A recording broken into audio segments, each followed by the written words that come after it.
और पार्टी इजलास के बाद मीडिया से गुफ्तगू में मरियम नवाज ने कहा कि जब बिलावल अदम एतमाद की तजवीज़ पीडीएम में लाएंगे तब इस पर बात होगी। उनकी जाती राय ये है कि जिन कुव्वतों को हम सियासत से बाहर निकालना चाहते हैं उन्हें मुलविस नहीं करना चाहिए।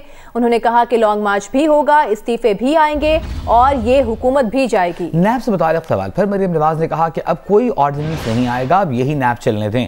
अपोजिशन ने भुगत लिया, हुकूमत भी इसी नैब को भुगतेगी। उन्होंने कहा कि नवाज शरीफ का बयानिया ही पाकिस्तान की तरक्की का बयानिया है। नवाज शरीफ ने रहनुमाओं को हिदायत की है कि हुकूमत की नालायकी से मुल्क की होने वाले नुकसानात को अवाम में उजागर किया जाए। पीडीएम में इख्तिलाफ के सवाल पर मरियम ने हुकूमत के लिए तबसरा किया कि हज़ारों ख्वाहिशें ऐसी कि हर ख्वाहिश पे दम निकले। मार्च भी होगा इंशाअल्लाह ताला, इस्तीफे भी आएंगे और ये हुकूमत घर पर। मियां साहब का पैगाम बेसिकली पार्लिमानी पार्टी के लिए यही था कि जो मियां साहब का बयानिया है वही पाकिस्तान की तरक्की का, पाकिस्तान की कामयाबी का बयानिया है। और इस नाअहल और नालायक हुकूमत की वजह से पाकिस्तान पे जो मुश्किलात आई हैं, 22 करोड़ अवाम के लिए जो मुश्किलात आई हैं, ये जो पार्लियामेंट्री पार्टी है बतौर 22 करोड़ अवाम के नुमाइंदा होने के लिए मियां साहब ने स्पेशल इंस्ट्रक्शंस दी हैं कि पूरे जोर और शोर के साथ इस हुकूमत की नाअहली, नालायकी और अवाम पे जो आने वाली मुश्किलात हैं उनको हाईलाइट करें। पीडीएम जमातों के एक पेज पर ना होने पर कितनी सदाकत है मैडम? हजारों ख्वाहिशें ऐसी कि हर ख्वाहिश ये उन लोगों की ख्वाहिश तो हो सकती है जी मैडम, जो हर तरीका आजमा चुके हैं लेकिन ना वो मुस्लिम लीग नून को तोड़ सके, ना पीडीएम को तोड़ सके और दिन ब दिन अपनी नाकामी और नाअहली की वजह से नीचे जा रही है। उनकी ख्वाहिश मैडम बिलावल साहब तो इस बात पर जोर दे रहे हैं कि तहरीक अदम एतमाद लेकर लाने पर जोर दे रहे हैं। बिलावल साहब बात करेंगे तो हम उसका जवाब देंगे। उन्होंने यही बात कही है कि मैं पीडीएम में लेके जाऊंगा उसको। जब वो पीडीएम में लाएंगे तो जाहिर है। मैडम आपकी क्या राय है? सेनेट इंतखाबात मेरी जाती राय ये है एक हमें भी करने देना कि जिन कुव्वतों को हम पॉलिटिक्स से और पॉलिटिकल मेडलिंग से बाहर निकालना चाहते हैं उनको इन्वॉल्व हमें फिर नहीं करना। नैब को ऑपोजिशन ने भुगत लिया, जुल्म सह लिया, अब हुकूमत की बारी है। अब इसको ऐसे ही रहने दे, कोई ऑर्डिनेंस नहीं आएगा, ये हुकूमत भी यही नैब। सेनेट इंतखाबात की सिलेक्शन का साल है, 2021 इलेक्शन का साल होगा, इलेक्शन का साल होगा और सिलेक्शन के खात्मे का साल होगा इंशाल्लाह। मरियम नवाज के बयान पर रद्द अमल में वज़ीर आज़म के मुआविन खुसूसी शहबाज गिल ने कहा है कि मुस्लिम लीग नून सेनेट के इलेक्शन में हिस्सा लेगी। डॉक्टर शहबाज गिल ने सवाल किया, क्या ये वही जमात है जो इस्तीफे दे रही थी? ये जराइम पेशा लोग हैं, पहले धमकी देते हैं, न सुनो तो पाँव पड़ जाते हैं। शहबाज गिल ने कहा कि इस्तीफे तो लतीफ़े हो गए, अब मरियम बीबी की जमात पहले सेनेट इलेक्शन लड़ेगी फिर इससे इस्तीफे देगी। मरियम बीबी की जमात ने क्या कौम को पागल समझ रखा है?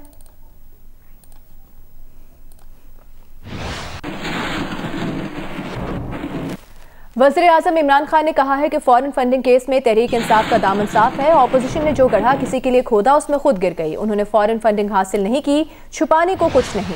वज़ीर आज़म ने फॉरेन फंडिंग केस पर ऑपोजिशन को टफ टाइम देने की हिदायत कर दी। पार्टी रहनुमाओं और तर्जुमानों के इजलास में गुफ्तगू करते हुए वज़ीर आज़म ने भी कहा कि ब्रॉडशीट की मुकम्मल तहक़ीक़ात की जाएंगी। ब्रॉडशीट केस में फ़ायदा उठाने वाले तमाम अनासर को बेनकाब किया जाएगा। मुस्लिम लीग नून कब्जा माफिया को सपोर्ट कर रही है। वज़ीर आज़म को ब्रॉडशीट, फॉरेन फंडिंग केस और लाहौर में कब्जा माफिया के खिलाफ कार्रवाई पर ब्रीफिंग दी गई।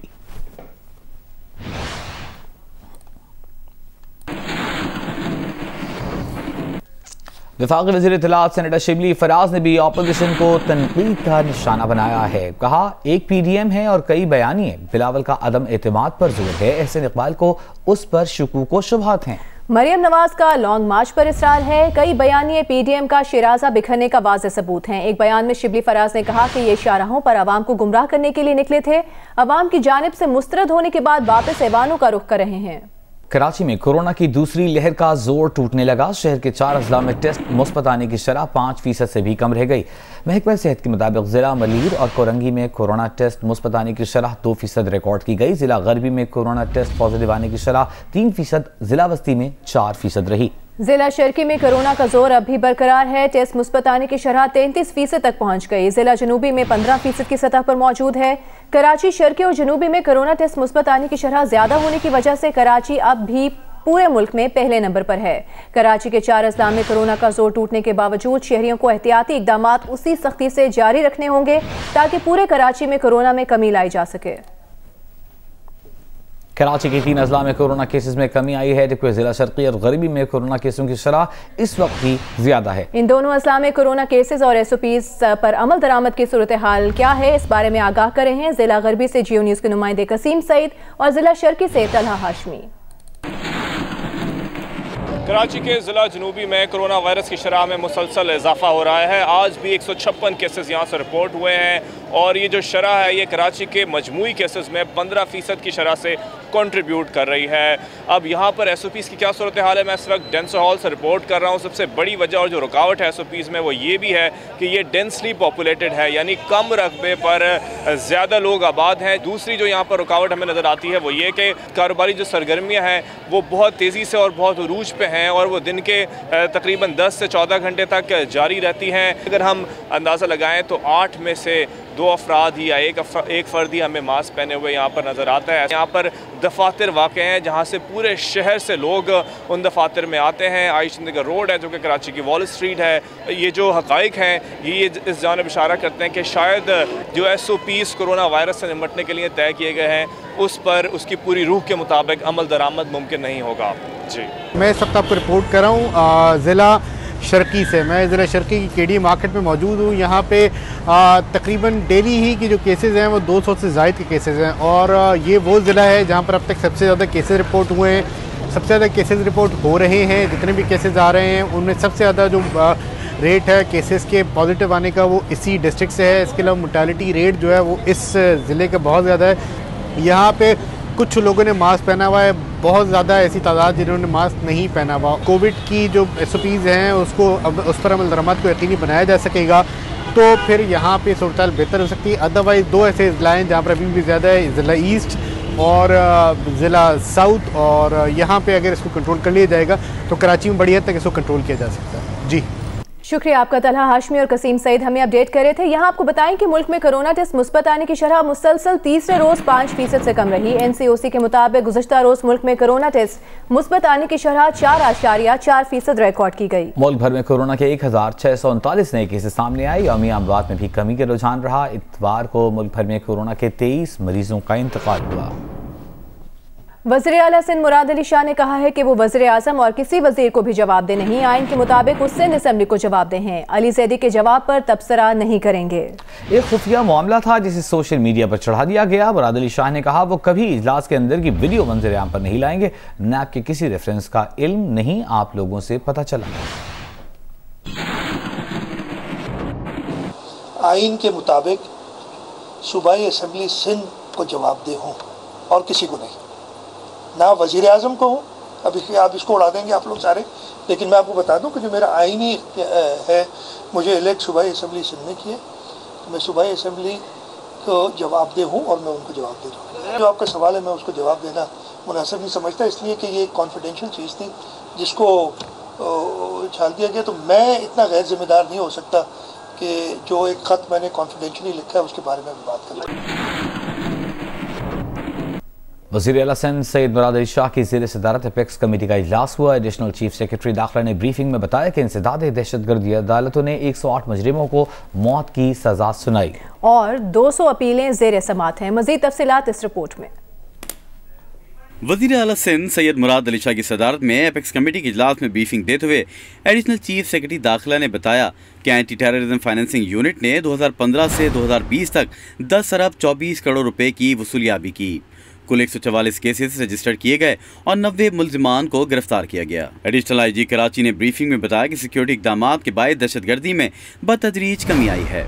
2017 में कानून नाफिज करने वाले इदारों पर दहशतगर्दी का कोई हमला नहीं हुआ। 2018 में कानून नाफिज करने वाले इदारों पर दहशतगर्दों के 4 हमले हुए।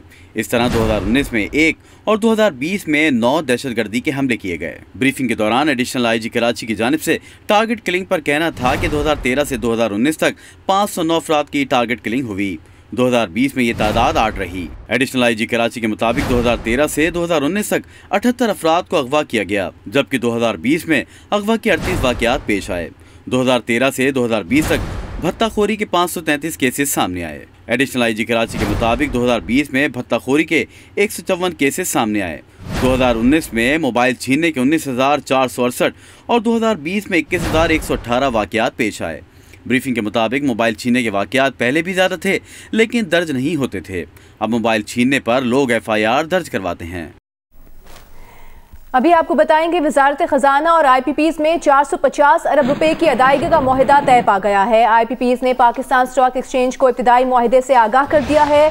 हबको ने सेंट्रल पावर परचेजिंग कंपनी को मुआहिदे के मुतालिक मालूमात जमा करा दी हैं। दस्तावेज में बताया गया है कि हबको समेत 2 दर्जन IPPs ने हुकूमत के साथ इब्तिदाई मुआहिदा कर लिया। मुआहिदे के तहत IPPs को मुनाफे की अदाई डॉलर की बजाय रुपया में होगी।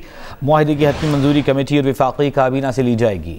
पाकिस्तान और जनूबी अफ्रीका के दरमियान सीरीज का पहला टेस्ट कल से कराची में शुरू होगा। तैयारियां मुकम्मल हो गईं। पाकिस्तान टीम में 1 से 2 खिलाड़ियों को टेस्ट कैप मिलने का इम्कान है। नेशनल स्टेडियम कराची करेगा 14 साल बाद पाक जनूबी अफ्रीका टेस्ट की मेजबानी। कल से शुरू होने वाले टेस्ट के लिए दोनों टीमों की तैयारियां मुकम्मल हो गई हैं। ट्रॉफी की भी रौनुमाई कर दी गई है। पाकिस्तान टीम में आबिद अजहर अली, बाबर आजम, फवाद आलम और मोहम्मद रिजवान तो बैटिंग लाइन में पक्के हैं। अलबत्ता इमरान भट्ट और सऊद शकील में से किसी एक को टेस्ट कैप मिलने का इम्कान है। इस तरह बॉलिंग अटैक में शाहीन आफरीदी और यासिर शाह के साथ साथ कौन होगा अभी फैसला होना है। सिलेक्शन के लिए फहीम अशरफ, हसन अली, हारिस रऊफ, स्पिनर साजिद खान और नोमान अली दस्तयाब हैं। इम्कान है कि पाकिस्तान की जानिब से 1 से 2 खिलाड़ियों को टेस्ट कैप दी जाएगी। दूसरी जानिब मेहमान टीम मैनेजमेंट ने भी विकेट का जायजा लिया और अपनी तैयारियों को हतमी शक्ल दी। पाकिस्तान और जनूबी अफ्रीका के दरमियान टेस्ट कल सुबह 10 बजे शुरू होगा।